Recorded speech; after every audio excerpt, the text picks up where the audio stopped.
Hai guys, di video kali ini kita akan membahas bab hasil kali kelarutan atau KSP.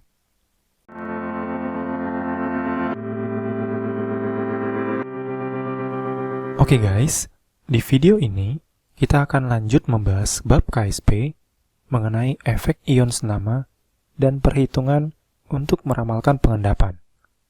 Pertama, kita bahas terlebih dahulu mengenai pengaruh ion senama. Di video sebelumnya, kita sudah sedikit menyinggung salah satu faktor yang mempengaruhi kelarutan dari zat terlarut, yaitu ion senama atau ion sejenis, di mana akan memperkecil nilai kelarutan. Bagaimana itu bisa terjadi? Mari kita pahami dari konsep kesetimbangannya. Misalkan terdapat sebuah wadah yang berisi larutan MgCl2, lalu ke dalam wadah tersebut diteteskan larutan Na4OH, sehingga keduanya akan bereaksi membentuk amonium klorida atau Na4Cl dan magnesium hidroksida atau MgOH 2 kali. Senyawa Na4Cl memiliki kelarutan yang besar dalam air, sehingga akan tetap berada sebagai ion dalam larutan, namun berbeda untuk MgOH 2 kali yang kurang larut dalam air. Dalam larutan, MgOH 2 kali yang larut akan terion menjadi Mg2 positif dan OH negatif, serta Na4OH yang terus bertambah juga akan terion menjadi NH4 positif dan OH negatif. Kedua reaksi ini membentuk kesetimbangan dalam larutan ya guys. Nah, bila kita perhatikan, di kedua reaksi tersebut terdapat ion yang sama, yaitu ion OH negatif. Ini yang disebut dengan ion senama atau ion sejenis. Kita label kedua reaksi ini, yang di atas kita beri dengan reaksi 1, dan yang di bawah kita berikan dengan label reaksi 2. Seiring penambahan Na4OH ke dalam larutan, maka akan banyak Na4OH yang terion dan akan mengakibatkan konsentrasi ion OH negatif pada reaksi 2 dan reaksi 1 meningkat. Peningkatan konsentrasi ion OH negatif pada reaksi 1 akan membuat kesetimbangan reaksinya bergeser ke kiri, sehingga akan terjadi pengendapan magnesium hidroksida atau MgOH 2 kali. Jadi, itulah pengaruh dari ion senama yang dapat memperkecil nilai kelarutan. Nah, selanjutnya, bagaimana jika ke dalam wadah tersebut kita teteskan lagi larutan yang lain, yaitu larutan amonium klorida? Kira-kira apa yang terjadi ya? Oke, kita sudah tahu bahwa kelarutan Na4Cl dalam air sangatlah besar. Karena itu, seiring penambahan Na4Cl, konsentrasi ion Na4 positif dan ion Cl negatif akan meningkat, di mana akan mempengaruhi konsentrasi Na4 positif pada reaksi 2 juga akan meningkat. Akibatnya, kesetimbangan reaksi 2 akan bergeser ke arah kiri, dan membuat konsentrasi ion OH negatif dalam larutan, termasuk pada reaksi 1, juga menjadi berkurang. Akibatnya, kesetimbangan reaksi 1 akan bergeser ke kanan, dan endapan MgOH 2 kali akan larut kembali. Sampai di sini bisa dipahami ya guys? Mari kita lihat contoh soal perhitungannya ya. Di sini diketahui dalam suatu wadah terdapat larutan MgOH 2 kali sebanyak 1 liter. Nilai dari KSP-nya sebesar 2,4 dikali 10 pangkat minus 8. Pertanyaannya yang A, tentukan kelarutan dari MgOH 2 kali, dan yang B, kelarutan MgOH 2 kali dalam larutan NaOH 0,5 molar. Mari kita jawab yang A dulu guys. Untuk mencari nilai kelarutan, kita bisa langsung tentukan dari nilai KSP-nya guys. Pertama, kita tuliskan dulu persamaan ionisasi dari MgOH 2 kali. MgOH 2 kali akan terion menjadi Mg2 positif ditambah 2OH negatif. Jika kelarutan MgOH 2 kali kita misalkan sebesar S, maka kelarutan Mg2 positif dan OH negatif masing-masing juga sebesar S dan 2S. Ingat kembali ya guys, nilai kelarutannya dipengaruhi juga oleh koefisien. Berikutnya, rumus KSP dari MgOH 2 kali yaitu konsentrasi Mg2 positif dikali dengan konsentrasi OH negatif dipangkatkan dengan koefisiennya yaitu 2. Nilai KSP-nya di sini kita buat jadi 24 kali 10 pangkat minus 9 sama dengan S dikali dengan 2S dipangkatkan dengan 2. 24 dikali 10 pangkat minus 9 sama dengan 4S pangkat 3. Nanti 24-nya kita bagi dengan 4. Lalu S-nya kita dapatkan dari akar pangkat 3-nya, sehingga hasil akhirnya kita dapatkan sama dengan 1,8 kali 10 pangkat minus 3 molar. Selanjutnya, mencari kelarutan dalam NaOH 0,5 molar, kita buat dulu guys persamaan ion senamanya, di mana NaOH akan terion menjadi Na positif ditambah OH negatif. Konsentrasi NaOH diketahui 0,5 molar, maka konsentrasi ionnya juga sama guys, masing-masing koefisiennya 1, jadi Na positif 0,5 molar dan OH negatif 0,5 molar. MgOH 2 kali dalam larutan juga terion menjadi Mg2 positif ditambah 2 OH negatif. Di sini yang berbeda, kalau NaOH dia terion sempurna, tanda panah satu arah, karena merupakan basa kuat, sementara magnesium hidroksida membentuk kesetimbangan karena hanya sebagian yang terion guys. Nah, untuk mencari nilai kelarutannya, kita simbolkan kelarutan MgOH 2 kali sebesar S, maka kelarutan dari ion-ionnya masing-masing S untuk Mg2 positif dan 2S untuk OH negatif. Jadi, dari kedua reaksinya kita bisa lihat terdapat ion senama. Berikutnya, untuk mencari nilai kelarutan MgOH 2 kali dalam natrium hidroksida, kita tentukan dari KSP-nya guys. Ingat ya, semua yang larut kita tentukan dari KSP. Jadi, KSP MgOH 2 kali yaitu konsentrasi Mg2 positif dikali konsentrasi OH negatif pangkat koefisiennya yaitu 2.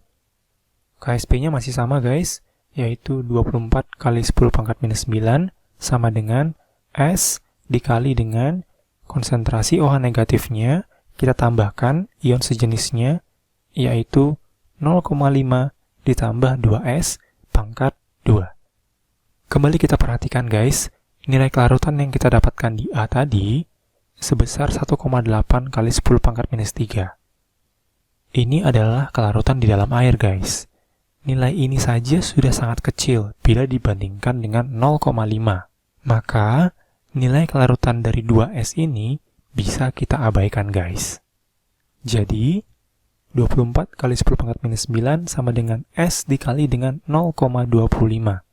Maka, nilai kelarutan MgOH 2 kali dalam NaOH 0,5 M kita dapatkan sama dengan 9,6 kali 10 pangkat minus 9 molar.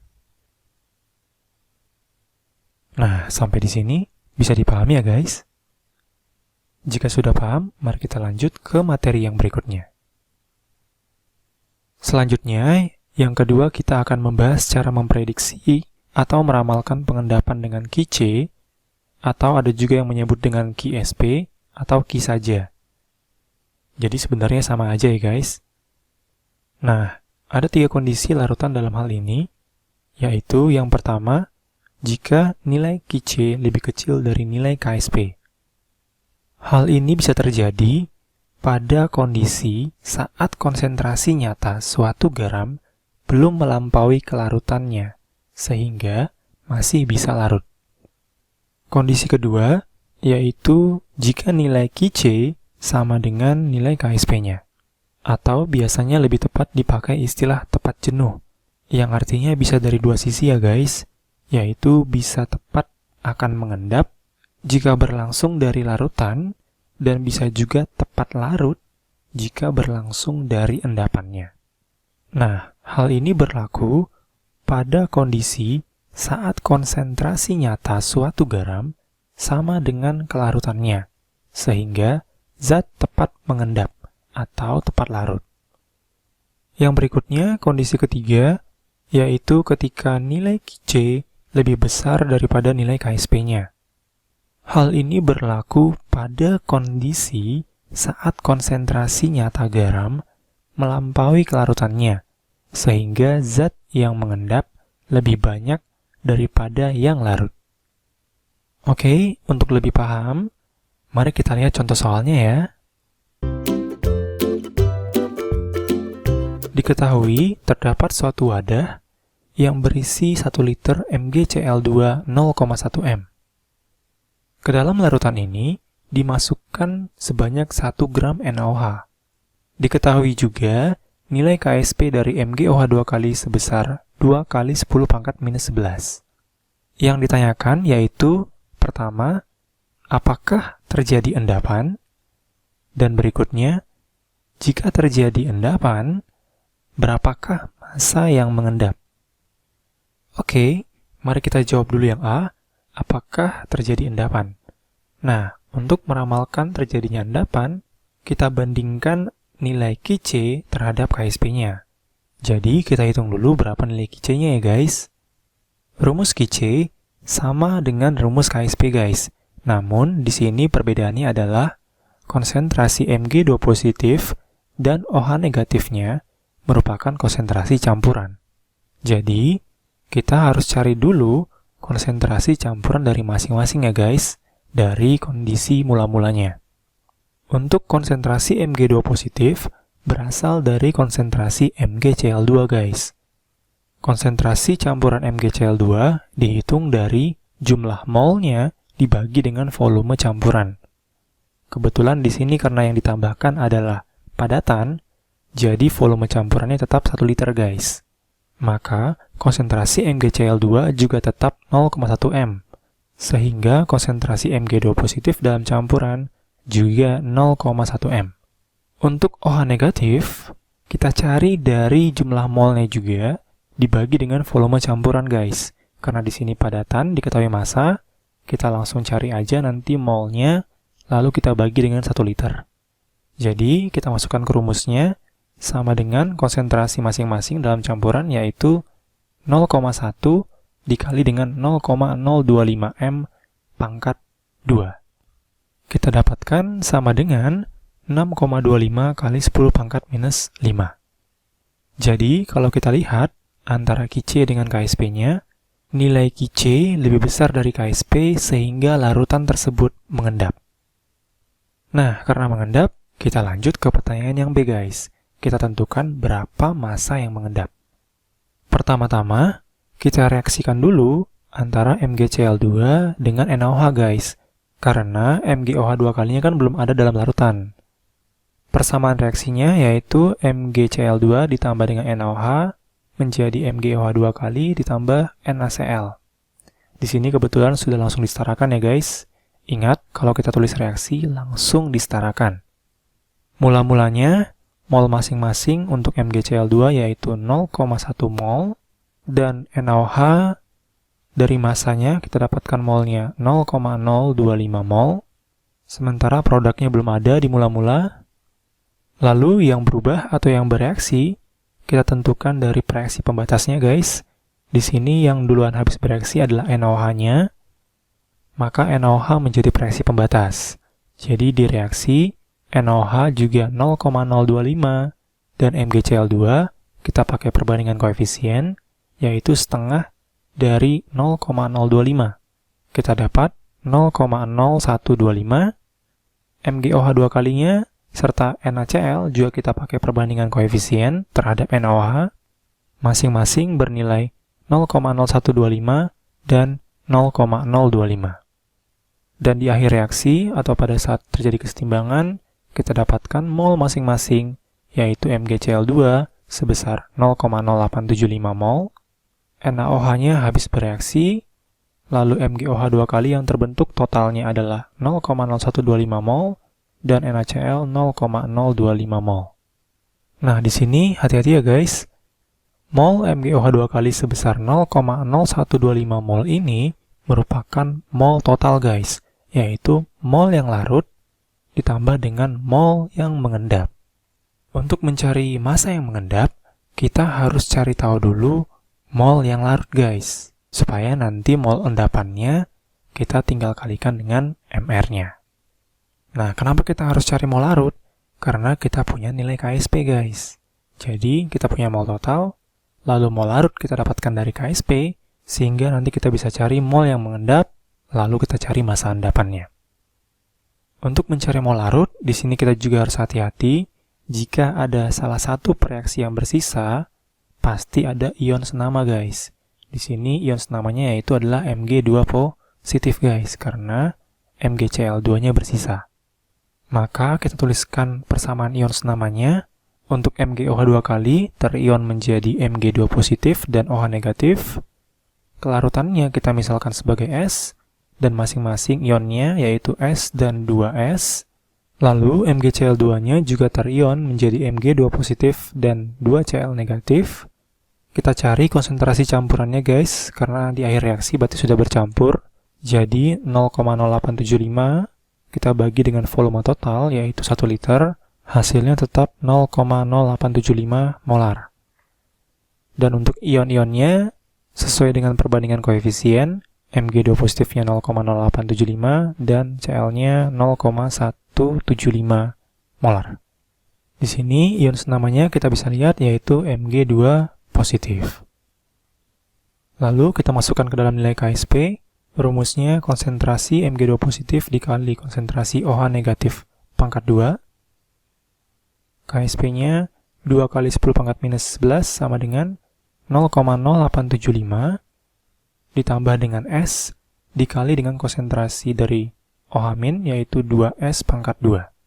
Seperti sebelumnya yang telah dijelaskan pada efek ion senama, nilai kelarutan S ini sangat kecil bila dibandingkan dengan 0,0875 molar. Maka kita juga bisa abaikan guys. Sehingga 2 kali 10 pangkat minus 11 kita bagi dengan 0,0875 sama dengan 4S pangkat 2. Lalu, S pangkat 2 sama dengan 2,286 kali 10 pangkat minus 10 dibagi dengan 4. Selanjutnya nanti hasilnya kita akarkan, dan kita dapatkan nilai kelarutannya sebesar 7,56 kali 10 pangkat minus 6 molar. Selanjutnya, untuk mencari mol yang larut, kita kalikan nilai kelarutannya terhadap volume total, yaitu 7,56 kali 10 pangkat minus 6 dikali dengan 1 liter. Kita dapatkan 7,56 kali 10 pangkat minus 6 mol. Maka, massa endapannya bisa kita peroleh dari mol total dikurang mol larut dikali dengan MR sama dengan 0,0125 dikurang 7,56 kali 10 pangkat minus 6 dikali dengan 58, kita dapatkan sebesar 0,7246 gram. Nah, sampai di sini bisa dipahami ya guys?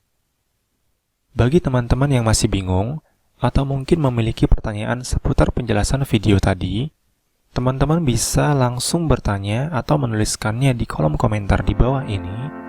Dan ingat, like video ini jika kamu suka, dan subscribe bagi kamu yang belum subscribe, agar kamu bisa mendapatkan updatean video terbaru dari kita. Terima kasih ya, semangat belajar!